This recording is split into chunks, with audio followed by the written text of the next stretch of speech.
নমস্কার দর্শকবৃন্দ। Mid day meal corruption রাজ্য নয়, স্কুলের মধ্যেই মিড ডে মিল নিয়ে দুর্নীতি, প্রধান শিক্ষকের সঙ্গে সহকারী শিক্ষকের হাতাহাতি। সাম্প্রতিক প্রকাশিত এই প্রতিবেদনটি আমরা বিস্তারিত জেনে নেব।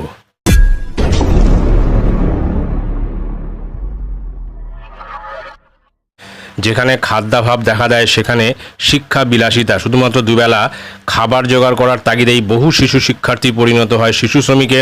পড়াশুনো করার চেয়েও কাজ করে উপার্জন করাটাকে বেশি গুরুত্বপূর্ণ বলে মনে করে তারা। কিন্তু শিক্ষা সমাজ গঠনের মূল ভিত্তি।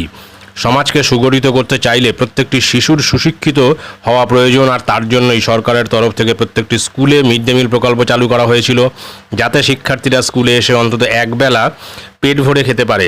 খাবার জোগাড় করার জন্য তাদের স্কুলে আসা বন্ধ না হয়। কিন্তু দুর্নীতির কবলে পড়েছে এই প্রকল্পটিও। সরকারি সাহায্যপ্রাপ্ত মাদ্রাসা প্রায় সব ধরনের স্কুলে মিড ডে মিল প্রকল্প চালু রয়েছে। মূলত স্কুল ছুট শিক্ষার্থীদের স্কুলে ফিরিয়ে আনার জন্যই এই প্রকল্প চালু করা হয়েছিল সরকারের পক্ষ থেকে। কিন্তু দুর্নীতির হাত থেকে ছাড় পায়নি এই প্রকল্পটিও। তবে এই দুর্নীতি শুধুমাত্র রাজ্য স্তরের নয়, চলছে স্কুলের ভেতরেই। এমনই একটি ঘটনা সম্প্রতি সামনে এসেছে। মিড ডে মিল প্রকল্পের 75% খরচ বহন করে কেন্দ্রীয় সরকার এবং 15% খরচ বহন করে রাজ্য সরকার। 2003 সাল থেকে এই প্রকল্প চলছে রাজ্যের প্রতিটি স্কুলে। সম্প্রতি স্কুলের ভিতর চলতে থাকা মিড ডে মিল প্রকল্পের দুর্নীতি নিয়ে হাতাহাতিতে জড়িয়ে পড়েন প্রধান শিক্ষক এবং সহশিক্ষক। মালদার হরিশ্চন্দ্রপুর থানা এলাকার কোরিয়ালি অফিসে ঘটেছে এমনই একটি ঘটনা। স্কুল পরিদর্শকের সামনেই হাতাহাতিতে জড়িয়ে পড়েছে স্কুলের প্রধান শিক্ষক এবং সহকারী শিক্ষকরা। স্কুলের মধ্যে মিড ডে মিল প্রকল্পের দুর্নীতি নিয়ে নানা রকম সমস্যা সৃষ্টি হচ্ছিল বেশ কিছুদিন ধরে। এই সমস্যা সমাধান করার জন্য প্রধান শিক্ষক এবং সহকারী শিক্ষক সকলকেই ডাকা হয়েছিল স্কুল পরিদর্শকের অফিসে। সেখানে গিয়ে আলোচনা করার সময় পরিদর্শকের সামনে হাতাহাতিতে জড়িয়ে পড়েন তারা। এই ঘটনায় বিশেষভাবে সক্ষম প্রধান শিক্ষক রেজাউল হক আহত হয়েছেন, যদিও তার বিরুদ্ধে অভিযোগ রয়েছে পরিদর্শকের সামনেই তিনি সেখানকার চেয়ার তুলে সহশিক্ষকদের মারতে উদ্যত হয়েছিলেন। ঘটনাটি ঘটেছে দুবল প্রাথমিক বিদ্যালয়ে। বহুদিন ধরেই দুবল প্রাথমিক বিদ্যালয়ের প্রধান শিক্ষক অভিযোগ করছিলেন যে সেই স্কুলের দুজন সহকারী শিক্ষকের নামে। স্কুলের দুজন সহকারী শিক্ষক ভাস্কর মণ্ডল এবং শফিকুল ইসলাম স্কুলের মধ্যেই মিড ডে মিল নিয়ে রীতিমতো দুর্নীতি চালাচ্ছেন, এমনটাই অভিযোগ করেছে প্রধান শিক্ষক। তিনি আরও বলেছেন, দুর্নীতির বিরুদ্ধে প্রতিবাদ করতে গেলে তাকে বারবার আক্রমণ করা হচ্ছে।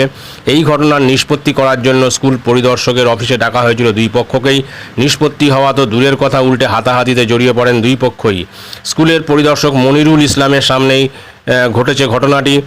আহত হয়েছেন স্কুলের প্রধান শিক্ষক। ঘটনার পর দুপক্ষই হরিশ্চন্দ্রপুর থানায় একে অপরের বিরুদ্ধে বেধড়ক মারধরের অভিযোগ করেছেন। প্রধান শিক্ষক অভিযোগ করতে গিয়ে বলেছেন, স্কুলে দুই সহশিক্ষক মিড ডে মিল নিয়ে দুর্নীতি করছে। সেই বিষয়ে বাধা দিয়ে গেলে প্রধান শিক্ষকের ওপরে তারা চড়াও হয়, তাকে মারধর করা হয়।